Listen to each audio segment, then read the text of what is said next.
international break. I was intending to do some content. I had lots and lots of plans for videos I was going to do, but it turns out life had other plans, and so unfortunately, I didn't get to do a lot of the videos I was planning on. But here we are on a Wednesday night. It is Wednesday night. Doing a live show. I was planning to do this as a pre record. I was doing my little notes, and then I thought to myself, do you know what? Let's just go live. Let's go mad. There's no one else going on. There's nothing happening in my house. There's no football to be watching. Let's just go wild together. So, what I would like to talk about, shockingly, on the international break is in fact the international break. So, there's lots of different things going on. Some of you may have seen my short from my video at the start of the international break, where I said I wasn't expecting very much from it, that Ireland don't really do anything exciting. There's going to be lots of tumbleweed going on, and obviously I was absolutely correct. Nothing exciting happened at all. So it has been much more interesting than I normally find the international break. The lads absolutely smashed it for Ireland. Scott McTominay is over there doing overhead bicycle kicks for Scotland. We have had some upsets, so it has been a much more interesting international break than normal. But I have to say, I just want the Premier League back. It's just time. We've had a few days, we've had a few matches. Let's get us back on track. I would just, first of all, like to say hello to everybody in the chat. Hello, guests. Hello, Trusted. Hello. So, yes, basically for me, I just wonder, obviously the international break, it's important. You know, a lot of the players, they have such international pride. They want to play for their countries. It's such a big deal for them. It's a big milestone. There's some people that really, really enjoy international football. I'm sure there might be people out there that only watch international football. Maybe they don't watch any club football at all. And so they really enjoy the international break. I personally prefer the Premier League over international football, so I'm always quite disappointed when it's time for another international break. But I do appreciate that it's quite important for some people. Other than the fact that Ireland don't normally perform how they have in this international break, and it's not normally this exciting for me, is the fact that I feel like it makes the season very, very stop-start. So do you know when you're watching a match of football, the referee is very involved, we're handing out cards all over the place. It's very stop-start. He's blowing the whistle for every foul, everything's a free kick, everything's a conversation, everything's a card. The game feels very stop-start. You don't really get into the flow of things, and that's how I feel about international break. We are just under a third of the way through the season. We have already had 3 international breaks, so it just, for me, makes the season feel very stop-start. You're only really getting going, and then you're slowing down again, and then you stop, and then you start, and I feel like it breaks the rhythm an awful lot for the season, particularly in the run up to Christmas. Obviously after Christmas we'll have 2 more, but it's one less break in a much longer span of time, so it doesn't feel, I still don't enjoy them, but it doesn't feel quite as disruptive as the kind of September to Christmas or August to Christmas run.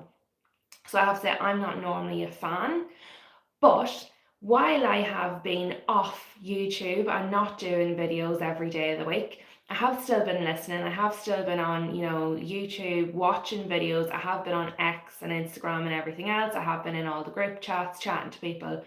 And so obviously one of the things that we're talking about a lot at the moment is injuries and players sustaining injuries. And it's been kind of a growing conversation, I think, for the last few seasons, the amount of minutes and matches that some of our players are actually playing and the impact that it can have on their bodies compared to kind of what it was like years ago, and the intensity that they're playing at all the time. Obviously, when they go off on international break, we're calling it a break, but it's not a break.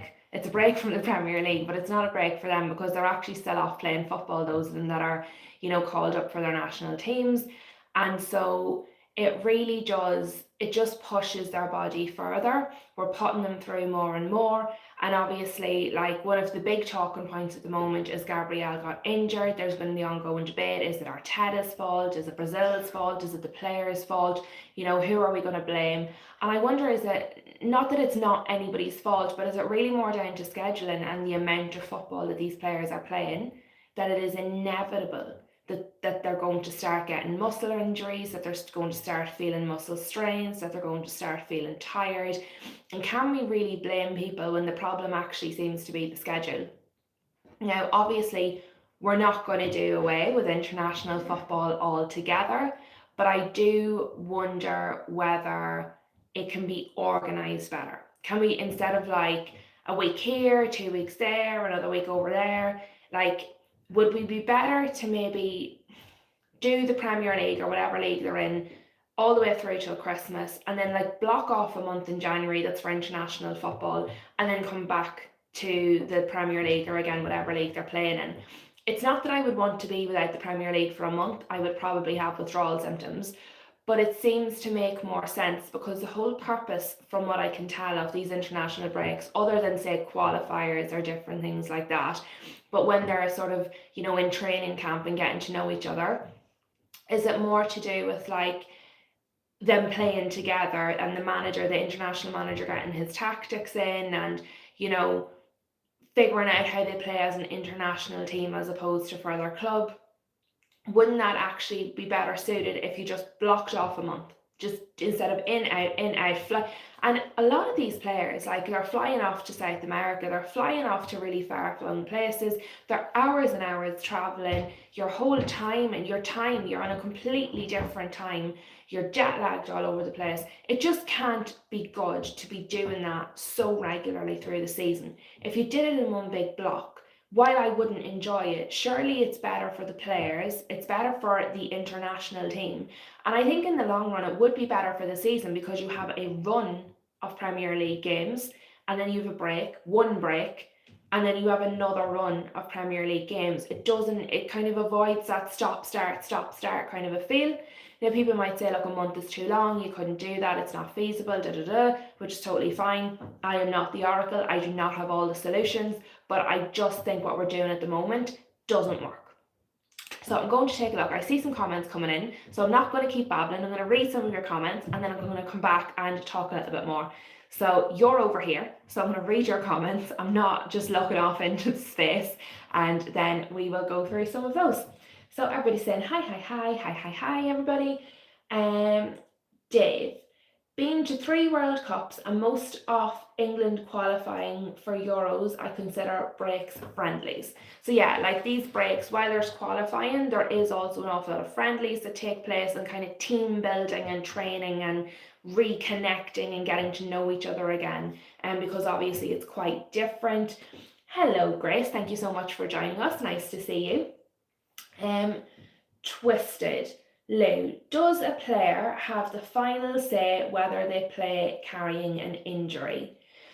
I mean, it depends if they've told the medical department about the injury. So I suppose in some cases, yes. I mean, if I have a broken leg, my medical department shouldn't be letting me play no matter what I say. So in that case, the medical department or the manager or the structure should have the final say and be like, no, you're obviously not fit to play, or like you've pulled your hamstring, you can't play. But if, for example, I have a niggle, or I have a sore knee, or I have a pain in my back, or I have something that's not immediately obvious by looking at me or from testing, and it requires me to be honest with my medical team and with my coach, and I'm not, then yes, I would say me as the player, that the buck would stop with me. Oh, Marv, hello, Marv, nice to see you. So yes, I think they have the final responsibility to be honest about what they're feeling in their body. If they're feeling pain, if they are feeling something that's not immediately apparent, if they're feeling something that nobody else is going to know except them, then I think they have a responsibility to communicate that in an honest manner with the medical team, with the coach, so that a considered decision can be made on whether it's appropriate for them to play. However, in terms of a final decision, I would really be putting that down to the medical team, because that's their area of expertise. That's what they're there for. Evening, Mama Flossie, thank you so much for joining. But yeah, so I would say they have the final responsibility to be honest about what they're feeling. But no, I think the medical team really probably should have a final say as such, Twisted, because that's what they've trained for. That's literally their job. That's the whole purpose of them. And if we're not going to let the medical team have that kind of final say or that, you know, stance to say, look, this player is not fit, you need to trust us to do our job, then what's the point in having them? So I think it's a bit of both. It depends on what exactly the injury is, how obvious it is, but somebody seems to have a problem with Manchester United fans. That's okay. There's enough people out there with problems with Manchester United fans. We spent an awful long time making an awful lot of rival fans very unhappy, so that's okay. You don't have to be pleased to see us, that's all right, but we're not going to disappear. So nice for popping in. Thanks for popping in and leaving a comment. More than welcome. Once you're not abusive, you can have a bit of crack there. But at the moment, we're not talking about Manchester United, we're talking about international football and international break. So if you have any thoughts on that, develop, please do pop those in. Maybe you can add to the conversation and enlighten us silly United fans. And I would also point out that most of the people in the chat are not United, so it's a very mixed group in there. But yes, in terms of, I don't really want to talk about Arsenal too much because I feel like all we do these days at the minute is talk about Arsenal, and I just don't want to focus on them. But obviously, with the Gabriel debacle, we can't really ignore them. And there was the whole talk of, okay, and it does feed into Twisted's question there, whose fault is it that he got injured? Is it his for not disclosing what he was feeling? Is it kind of Arteta's and Arsenal's fault for letting him go in the first place? Or is it the international team and coach's fault for playing him or for training him when they knew he wasn't 100%, and then that's how it happened? Or as I said, is it a case that actually the schedule is the issue? I would err more on the side that the schedule is the problem. But okay, if we want to take that out and say, right, how could we have maybe prevented this? How might this have not happened? I think it's probably everybody's responsibility. And I think when this all happened, I think an awful lot about the situation we have with Martinez at Manchester United. Because obviously, and we do find it a lot with the South American players, they absolutely love playing for their national team. It is such a source of pride. They absolutely want to be there. But obviously, Martinez has been out for us for a really prolonged period of time. He had quite a difficult injury. His recovery has not been straightforward. There have been so many complications. And then we had the news that even though we hadn't played for Manchester United for a really, really long time, hello David, look at you celebrating with little old Ireland. Welcome to the chat. But like that, he hadn't played for us for a really, really long time. He had so many complications, and then we hear he's off for international duty. He's off training with the international team, and there was a lot of discussion amongst the Manchester United fans about whether this was a good idea, what happens if he gets injured, what happens if a Luke Shaw occurs where he's not fit to play for his club whatsoever. He goes off to play for his country with this miraculous recovery, and he comes back to Manchester United injured again. And my thought was, well, if you're not training properly with the team and playing with the team, you probably shouldn't be going to your international duty. But I can understand why players would want to go. So there was a lot of question marks and a lot of eyes on that, and I will be very relieved if we get Martinez back uninjured from his international training or duty or whatever it is. So I could understand the Arsenal fans that were angry about the fact that Gabriel got injured while on international duty and are looking for people to blame. I could relate to that very much so. And in that case, I see where Twisted's point is, okay, is it actually the player's responsibility? Should the player take ownership and say, you know what, I'm not up to this. I'm not going to push to go on international duty as much as I really, really want to. It's not a sensible option right now, and I need to be honest about where I'm at. Or should the club, say Manchester United or Arsenal or whoever it is, step in and say, do you know what, you're not playing for us. Why are we going to let you go halfway across the world? Because like obviously Gabriel, South America as well. Like this is so much travel. It is so much travel. It is so much wear and tear on the body just getting there and back. You're so tired. So should the club be stepping in and just saying, you know what, you work for us, we pay your wages, you're not actually fit to play games with us or train with us properly. We're not letting you go elsewhere and do it. Or is it a case that the international coach should be saying, do you know what, we only want you if you're at your best. If you're not up to it, stay where you are and we'll talk about it when you've recovered. So it's a really difficult one, and the purpose of the video isn't to decide who to blame. The purpose of the video is to say, look, is there something that we could be doing differently? Do we feel that international break is disruptive to the season?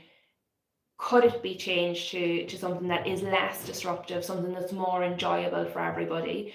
And when I was looking into this, I actually found it very, very interesting, because what really was making me think about it was Fabrizio Romano. Every time I open X, every time I open Instagram, there he is, new player, different injury, all the time, every day, every time I was opening it. Like, you go to the toilet and you have a wee scroll, you sit and having your breakfast, you're going for a wee scroll, and all I see is Fabrizio with the next guy that's injured, and I was like, oh my goodness me, it's non-stop.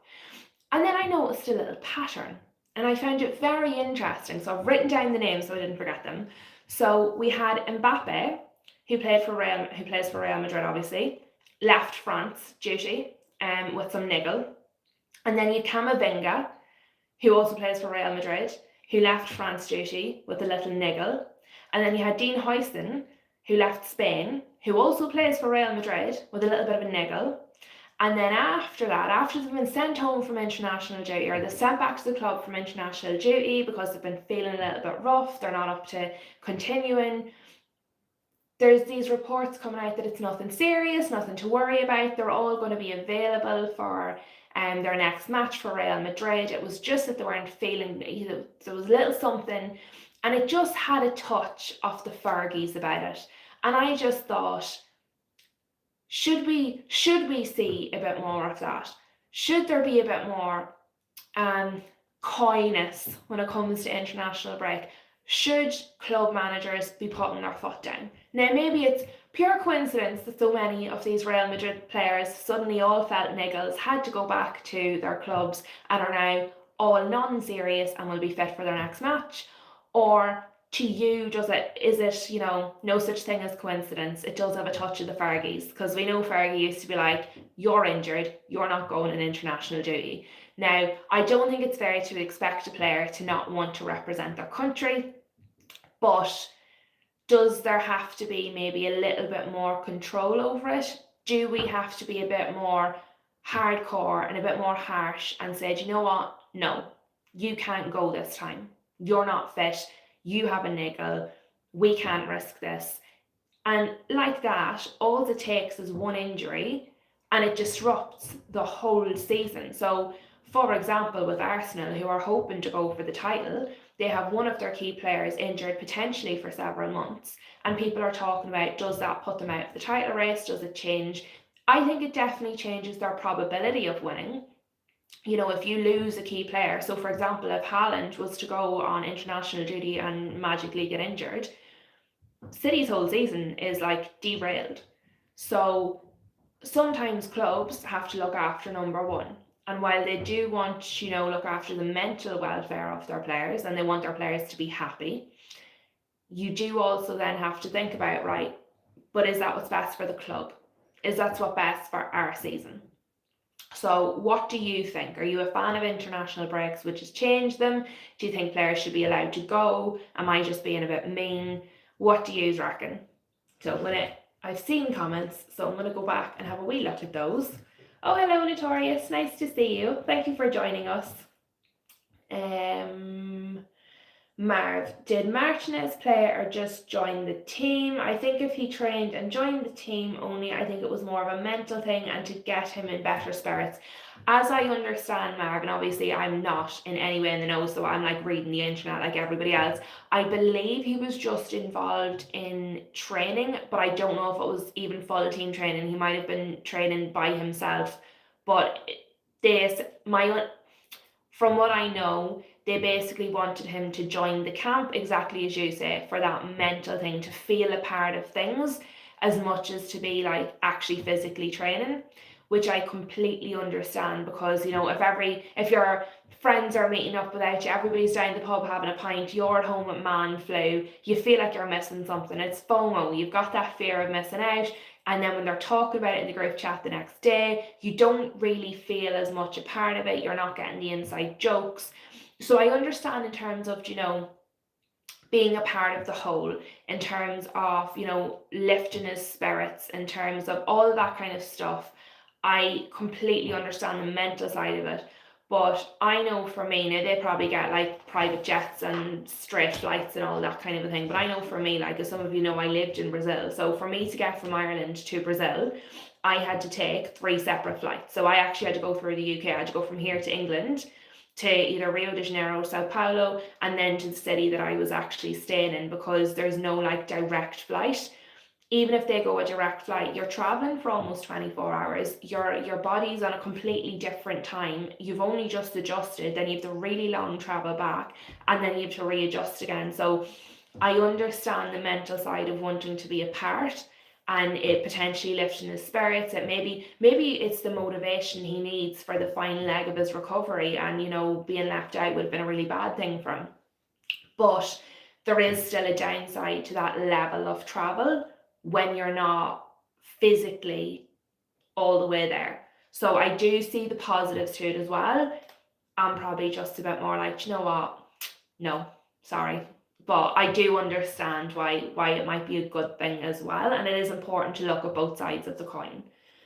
Let me see, what else have we got going on. Hello, Notorious. Thank you for joining.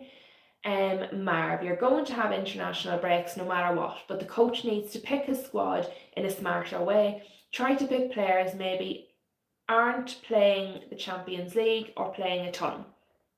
And I suppose that's where there probably needs to be massive cooperation between the international coaches and the club coaches. And there may be a lot of this that goes on behind closed doors. There may be a lot of, you know, talking, but I suppose when you're a coach of an international team, all of your players play for different leagues, let alone for different teams. So to have those channels of communication open all the time about all the players is going to be something that's really, really difficult to do. And as well, I suppose the international coach, his duty is to the international team and to the people of that country, and to do the best that they possibly can with the players that are available to them. And so they're always going to want to take, you know, the best players that they can. And I don't know if we can blame them for that either. Do you know, as much as we say, look, they should cooperate, they should communicate, the club comes first, I can totally see why some people might say, well, do you know what, actually, I think that the national team is more important. It stands for so much more. It means so much more. Why shouldn't the national coach pick the best players that are available to him? Isn't that what every coach should be doing? So I get your point, Marv, and, you know, in an ideal world, that's what we would want as club fans. But as you know, national and international fans, I can see why fans of those countries, like say Argentina or Brazil, would say, well, no, they're our best players and we want them to play, and stuff your club, we don't care. Do you know what I mean? So I do think it's very mixed, and it is such a mixed bag, because I do know there are people out there that absolutely love the international break. I'm just not one of them. So actually it's interesting to see the other sides of it there as well. Yes, guess. Sometimes. Dave, yes. Giggs did do it to Wales on the regular. Absolutely, we saw that so many times over the years, and I don't think anyone will ever do it maybe to the level that we saw some players do it for Alex Ferguson ever again. And look, maybe some people would say that it never should have happened the way that it did. It worked to our benefit, so I'm never going to complain. But I do see, maybe if you were a Welsh fan first, that you would say, do you know what, he should have played for his national team and he should have just turned up, you know, and showed some pride in his country. But obviously my club benefited from the fact that he did what he was told by the boss, so I'm not going to complain about it. But we definitely saw a lot of that going on, more so back in the day. Yes, I understand if a club or coach doesn't want their player to play for the national team, but if the player wants to, you have to respect it. And I think really that is what it comes down to, because while their club pays their wages, if you want to attract talented players, the talented players are normally the ones that are picked for the national team. And if you get a reputation that you don't want your players going to play for their national team, then young, up and coming, super talented, superstar players are not going to want to come to your club, because they're going to say, well, I want to play for my national team. I want recognition on the international stage as well as the club stage. And if I feel that this club is going to make it difficult for me to play for my national team, then frankly, I would rather join somewhere else.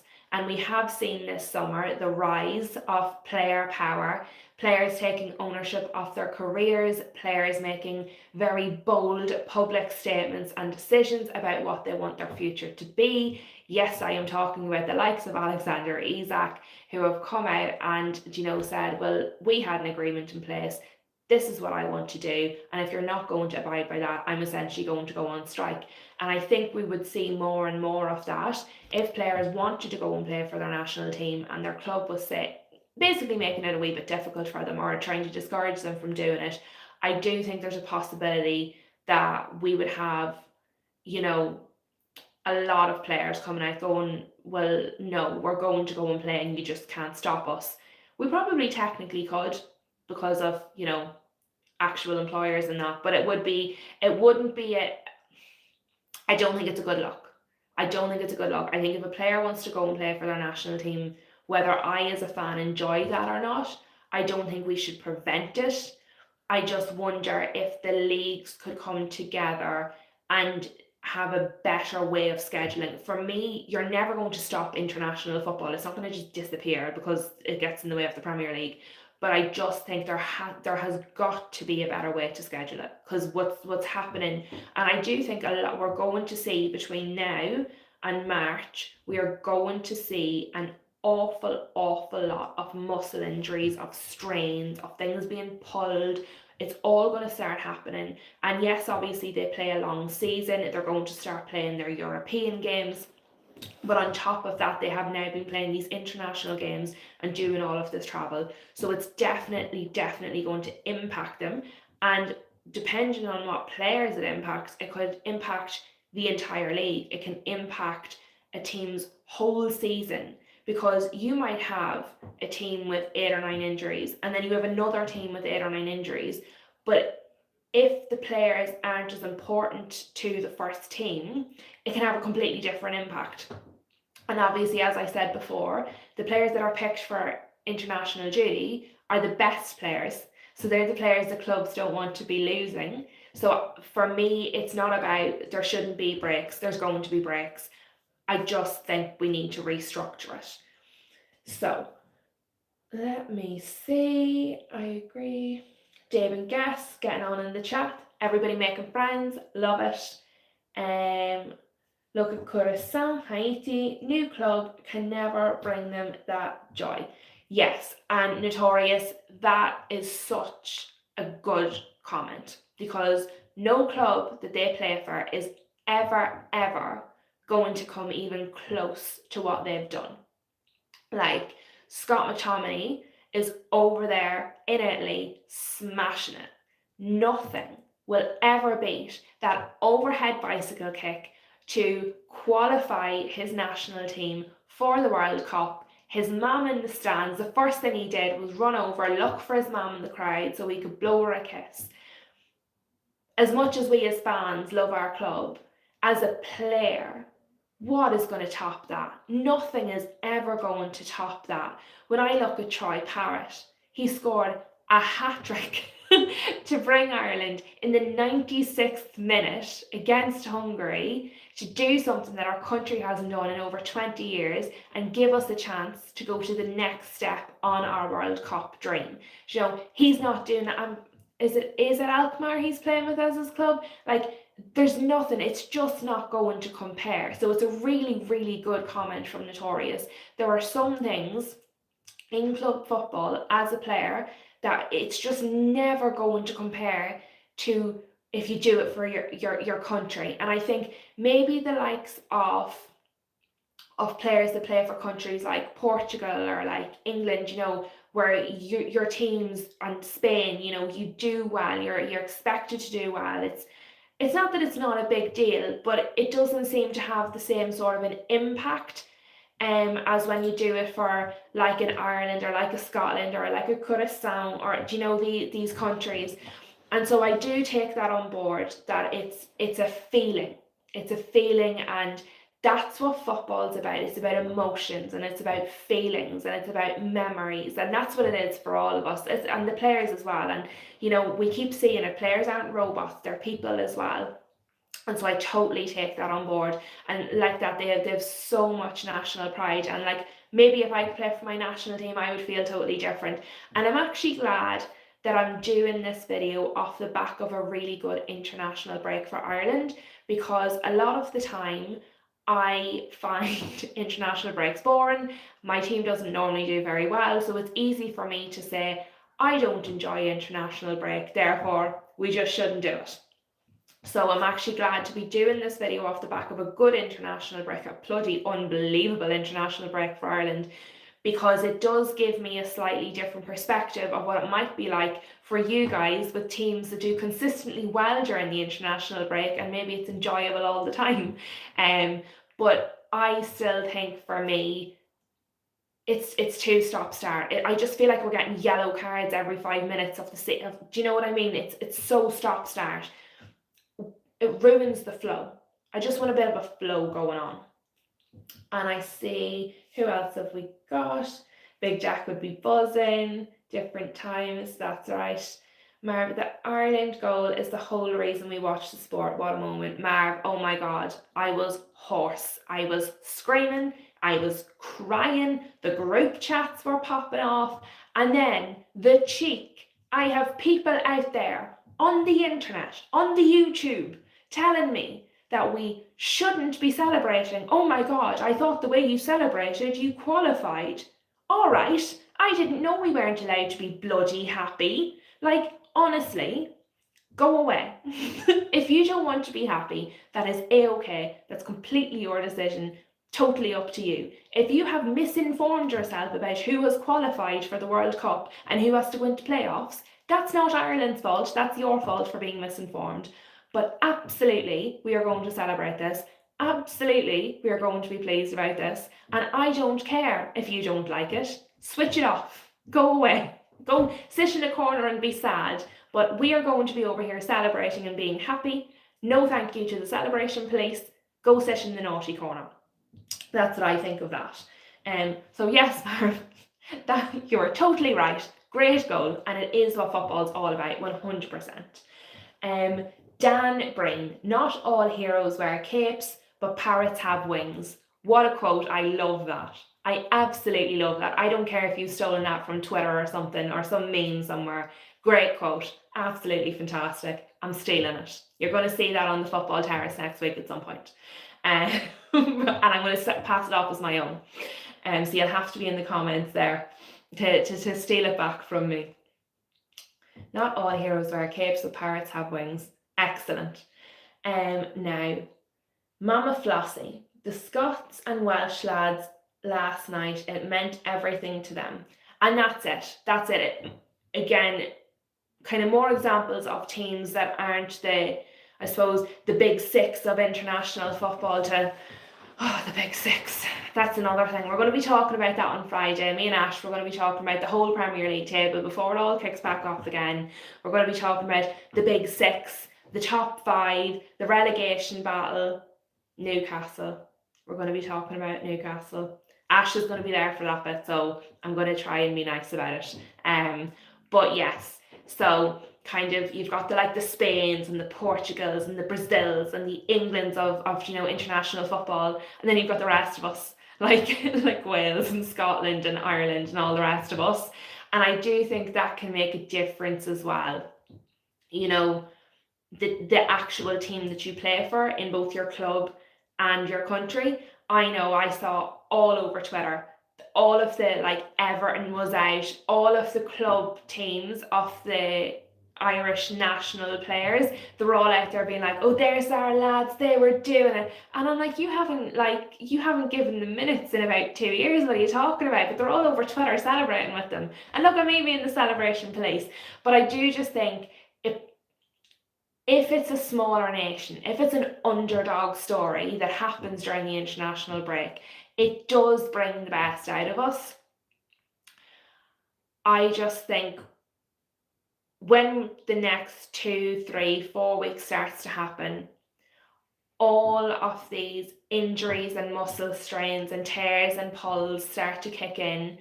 Everybody's going mad about all these players are playing too many minutes, it's too much for their bodies, whose fault is it? Are they being overtrained? Is the coaching wrong?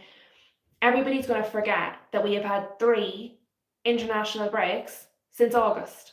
3 is a lot. We are like just under a third of the way through the season, and we've already had 3 with 2 more to come. It's a lot. It is going to impact it. And when we're talking about who we're going to blame and whose fault it is, I think we have to remember this. And sorry, I got so distracted there because Twisted has put a question in. Lou, Ireland World Cup win or a United quad? Twisted, I do not even have to think about that. If Ireland won the World Cup, I would die. I would die. The country would be drunk for a full year. There would be no end to the celebration. It would be shameless. There would be no celebration police. Literally, the whole world, it would be everything. It's not even a competition, not even close. And I love club football. I love Manchester United. Some of my earliest memories, one of my earliest memories is the treble. It was that goal, Solskjaer's goal, and as anybody who knows me knows, I love Solskjaer. I just think he's the best thing since sliced bread. I think he's completely underrated by massive sections of our fan base. He is a hero. I will have no bad words said against him at all whatsoever. You will be banned. He's just, I love him. But it's because he's one of like my core memories. I remember like watching that with my dad. I remember jumping up and down on the sofa. I remember screaming the house down. My mum telling us to be quiet because of the neighbours. Our neighbour 2 doors down was a Liverpool fan, could probably hear us in his house. Like, honestly, I love Manchester United. But if you offer me a Manchester United quad or an Ireland World Cup, I am taking the Ireland World Cup and I am running. I'm running, I'm swimming, I'm going to do a decathlon, but you're not taking it back. So yes, I do get what you mean there, where maybe players might feel that way about their countries as well. But I do think it's a little bit different because I am saying that as a fan. I am saying that as someone who sits on my backside with a kebab, sometimes a pina colada, and I watch it. I'm not doing it as a job. It's their job. And I do think they maybe approach it slightly differently than we do as fans, but maybe they don't, that's how they think about it. They just want to do it for their country. And yeah, so I get your point. I do get your point, but I miss the Prem and I don't want you to keep being stop-start. And Ireland isn't going to win the World Cup. So I don't think that's a fair question to make me answer. But look, there is your answer. Emphatic, by the way, no doubt about it. What else is going on? Tough one. Yes, Marv. Twisted is there. He likes to put us on the spot, keep us on our toes. Dave. Remember what Gaza said about Scotland? What do you call a Scottish man in the second round of the World Cup? A referee. Very good, Dave, very good. I do love a good joke. I'm one of those, I have a very innocent, like, easy, simple sense of humour. It does not take much to get me going, and once I get going, that's it. If anybody understands the words spicy pumpkin, you will know that it does not take much to get me going. And once I go, I cry with the laughing when something really tickles me. So yeah, keep the jokes coming in, Dave. Keep them coming in. Yes, if Ireland wins the World Cup, I'm coming to Ireland to celebrate. Absolutely. I don't think you'd be the only one. The rivers would be flowing full of Guinness. So I think we might have a few people coming if that was to happen. Notorious is a spy. Sorry if I've just outed you there, pal. But Notorious is in fact a spy for Ireland. He's going to make sure we win the World Cup. But listen, lads, as I said, this was actually supposed to be a pre-record, but since I haven't done any content in a week and a half, and I just actually wanted to have a bit of conversation, I wasn't doing much this evening. I said, we'll go live, we'll talk about it. I see the injuries piling up on Fabrizio's page. I see all the Real Madrid players that suddenly feel twinges, but they're going to be okay for the first game back for Real Madrid. I see the controversy about, Gabriel, whose fault is it? And I just thought, you know what? That's a bit of a conversation. That'll get us going. What do we think? So thank you all for joining me. I'm going to let you go and enjoy the rest of your evening. It is very, very nice to see everybody. I will be live again with Ash. We are going to be live on Friday. I can't remember what time. I may have told Ash 7:15. That one's going to be a bit more structured because I'm going to be there winging it as usual, but Ash comes with facts. He's going to have stats, he's going to have facts, and he's going to tell me exactly what's going on at Newcastle, and we're going to have a great old chat. So hopefully I will see you again on Friday. Thank you for joining me. Please smash the like on the video. Please subscribe if you haven't done so already. You are all wonderful, wonderful people, and have an evening that is nice as you are. Catch you all again very soon.